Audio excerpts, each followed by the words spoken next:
nakita ng ating kaibigan na yung prediction po nila ay magkatotoo na. Ito po yung kinatatakutan natin na magaganap, yung sinasabing World War III. Kaya nandito tayo, siya po yung magpapaabot sa atin kung ano man po ang kanilang nakikita dito sa mundo ng tao, sanlibutan. Kaibigan, magandang araw sa inyong lahat. Sabi ng ating kaibigan, ipaabot natin, maghanda sila. Bakit po kaibigan? Nakikita ng ating kaibigan ngayon guys sa ibang dako, no? Tungkol po ito sa kaguluhan na hindi na po nagkaunawaan po ang bawat presidente ngayon. Lalo na po si Trump, no? Nakikita po ng ating kaibigan, maraming nagagalit po sa kanya. Yun po ang umpisa, yung pagsiklab ng gulo dito sa ating mundo. Sana kaibigan, hindi ito mangyari. Yung sinasabi po, yung World War III, kasi po sinasabi po ninyo ay magkakaroon talaga.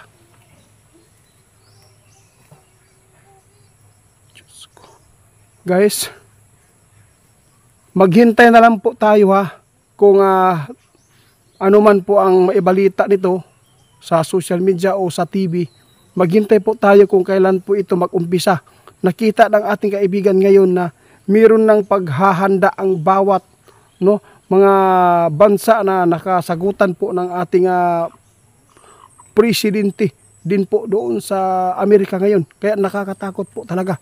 Yung Canada guys, mainit na po ang kanilang pagtrato kay Trump, lalo na po doon sa Ukraine, si Zelensky, no? Hindi pa natin alam yung iba. Lalo na po yung China guys, no? Grabe. Ito po, kapag ito ay magsampukan, no? Magsampuk ni sila ng mga bansa, posible guys, kahit nasa Pilipinas tayo, maraming mga Pilipino ang madadamay dito. Kasi maraming mga Pilipino, milyon din po mga Pilipino nandyan po sa ibang bansa ngayon.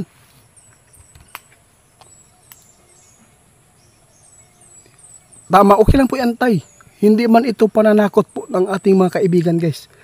Basta nakita lang po nila ngayon na mainit na po ang nangyayari po dito sa mundo natin. Kaya dapat po talaga na matugunan po natin. Nasa inyo lang po ito kung hindi kayo tumugon.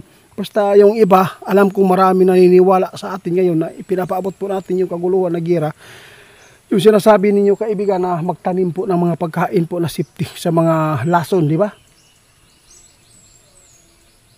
Nakita ng ating kaibigan ngayon guys, yung China, grabe yung paghahanda. Lahat po ng mga panglaban po nila at ikakasama sa kalaban, nasa kanila na. Lalo na yung Russia, no? Yun po ang pinakamalaking bansa din yan guys.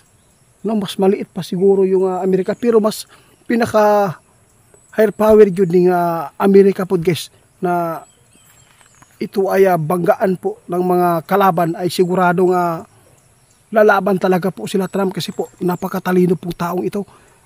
Kaya lang nakakatakot lang po ito dahil madadamay po ang mga tao ng mga inosente na hindi naman sana pwedeng gawin ito sa mga tao.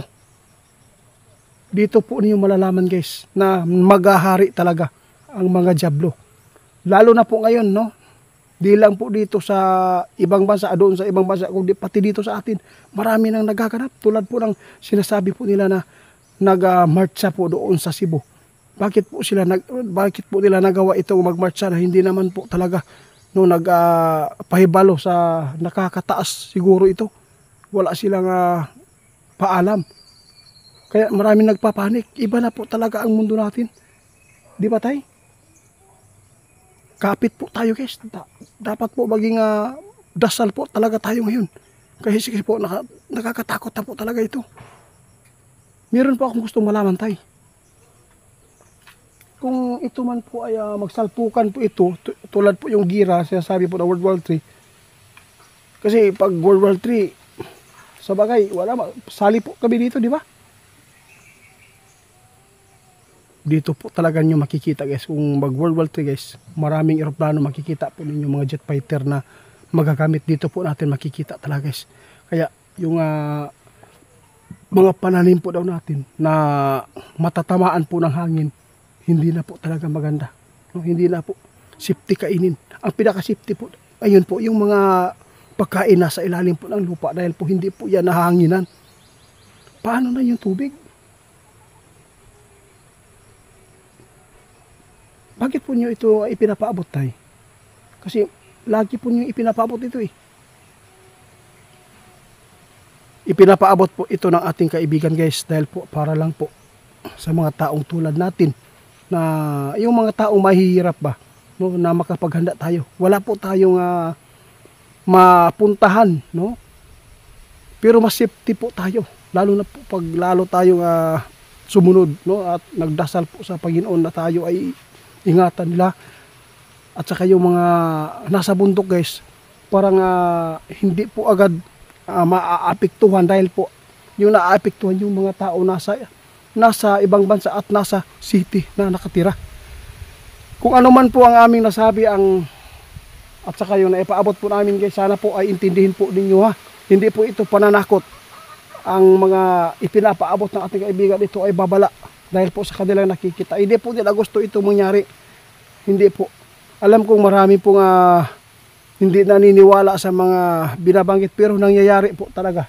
Yun po ang totoo. Kaya maraming salamat po sa inyong pagsuporta sa amin guys at saka nagtatanong. Mag-ingat po tayo lalo na yung Pilipinas. Dapat po na hindi po talaga tayo pwedeng umasa sa ibang bansa. Dahil po kapag tayo ay umasa, wala pong nagbibigay ng tulong kung walang kapalit. Yun po ang tandaan po natin.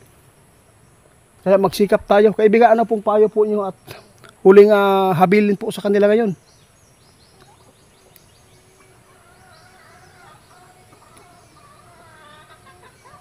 Ano po?